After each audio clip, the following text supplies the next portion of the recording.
Tapi pada akhirnya pas hari ke-8 itu tiba, saya masih juga merasakan shock seperti itu. Saya juga menangis, walaupun saya tidak menangisi kondisi saya, tetapi saya tetap menangis.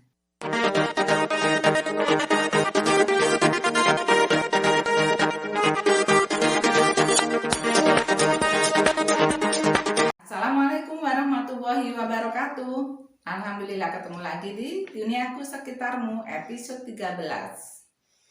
Kali ini aku mau coba nih untuk jawab pertanyaan dari teman-teman. Pertanyaannya apa nih ya? Jadi ada pertanyaan pertama nih Bu Penny dari Ratna72. Katanya, Assalamualaikum Bu Penny. Mau tanya ke Bu Penny, gimana sikap Ibu pertama kali Ibu jadi tunanetra? Terus apa Ibu juga sempat sedih atau menangisi keadaan Bu Penny?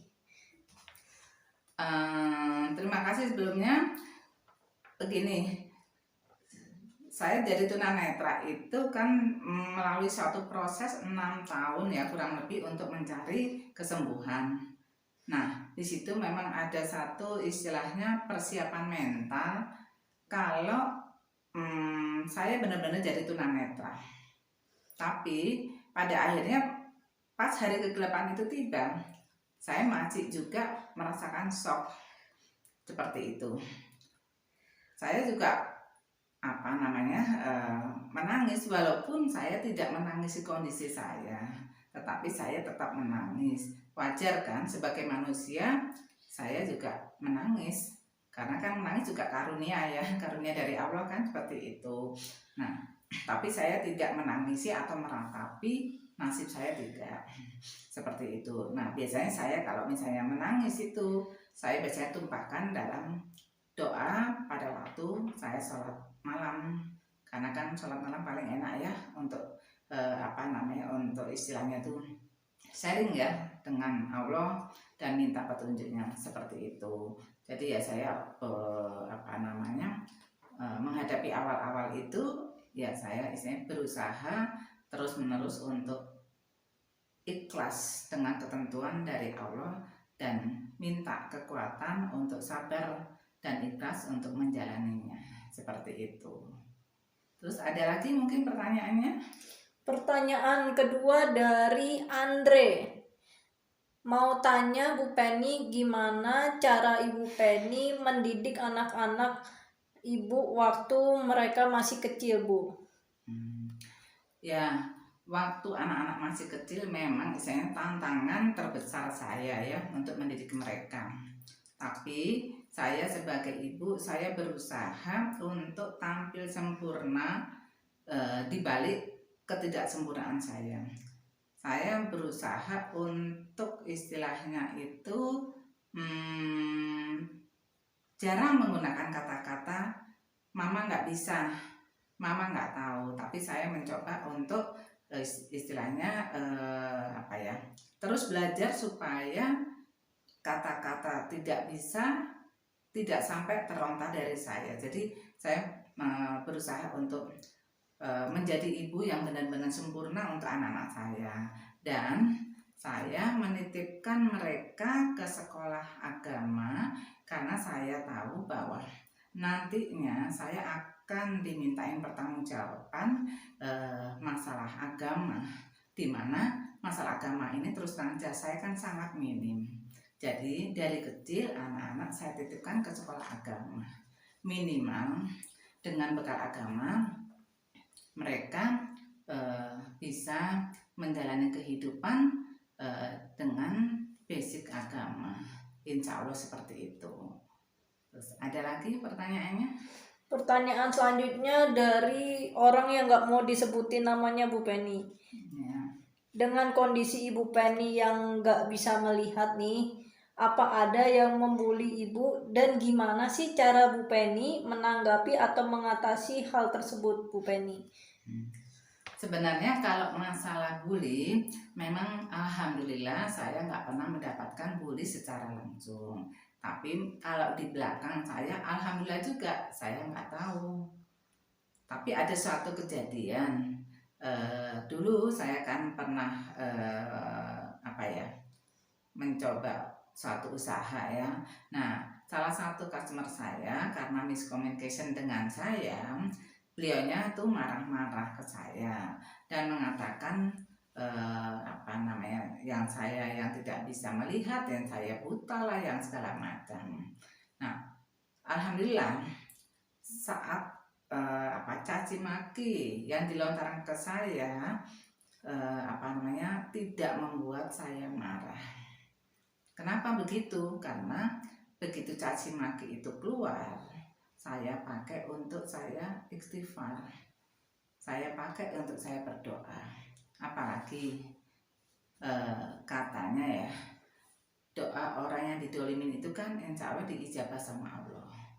Nah, sembari customer saya itu mencaci maki saya sembari berdoa, saya minta ampunan atas semua dosa-dosa saya. Nah, kadang-kadang kejadian seperti itu sangat saya rindukan. Karena apa? Kan itu termasuk salah satu waktu yang baik ya untuk berdoa. Apalagi doa saya kan cuma satu, minta untuk diampuni dosa, seperti itu. Jadi itu cara saya kalau misalnya nih ada orang yang mungkin itu dia tidak membuli, tapi waktu itu lebih tepat pada sedang marah-marah. Tapi alhamdulillah saat itu akhirnya customer saya sadar dan memeluk saya secara seraya minta maaf dan menangis, seperti itu. Terus ada lagi nih pertanyaannya. Ada yang masuk dari Aisyah. Ada pengalaman lucu menjadi seorang tunanetra nggak Bu Penny? Bisa dong tolong diceritain. Iya, kalau pengalaman lucu sebenarnya cukup banyak ya. Dan itu juga yang menjadi hiburan tersendiri buat saya. Pernah waktu itu saya sedang jalan-jalan dengan anak saya yang paling kecil, nah ke mall ya. Nah kemudian melihat-lihat hijab ya itu. Nah refleks nih ya, saya seperti kayak orang awas pada umumnya, langsung saya pegang-pegang jilbab untuk melihat-lihat modelnya. Saya raba gitu. Nah pada waktu saya meraba jilbab dari hijab dari satu hijab ke hijab yang lain. Nah tiba-tiba itu ada yang teriak, "Bu, hijab saya jangan ditarik, Bu." Ternyata saya itu menarik hijab bukan yang digantungan, tapi hijab yang sedang dipakai sama mbak-mbak SPJ-nya itu. Seperti itu. Nah kalau saya ingat-ingat jadi ketawa sendiri. Nah terus ada juga pengalaman pada waktu saya lagi di mall juga, lagi istilahnya itu melihat-lihat dengan cara meraba-raba tas. Nah pas saya ambil tasnya ada yang teriak copet. Nah ternyata itu tas dari salah satu ibu-ibu pengunjung. Untung saya itu nggak digebukin. Saya bilang, "Aduh Bu, maaf ya Bu ya, saya nggak bisa melihat, saya pikir itu tas yang ada di gantungan gitu." Nah seperti itu. Terus ada lagi nih pertanyaan terakhir nih Bu Penny nih, dari Wita di Medan, Sumatera Utara. Hikmah apa aja sih yang bisa Ibu Penny petik dan rasakan sebagai seorang tunanetra? Kalau hikmah ya, itu memang tidak serta-merta begitu saya jadi tunanetra maksud saya dapat hikmah. Tapi dengan berjalannya waktu dan melalui satu proses, pada akhirnya saya bisa menarik hikmah. Dan hikmahnya memang cukup banyak, dan yang terbesar itu adalah saya merasakan kedekatan saya dengan Allah itu lebih dekat setelah saya menjadi tunanetra. Dan saya nggak bisa bayangin seandainya saya tidak ditakdirkan jadi tunanetra, mungkin tidak seperti ini kedekatannya, seperti itu.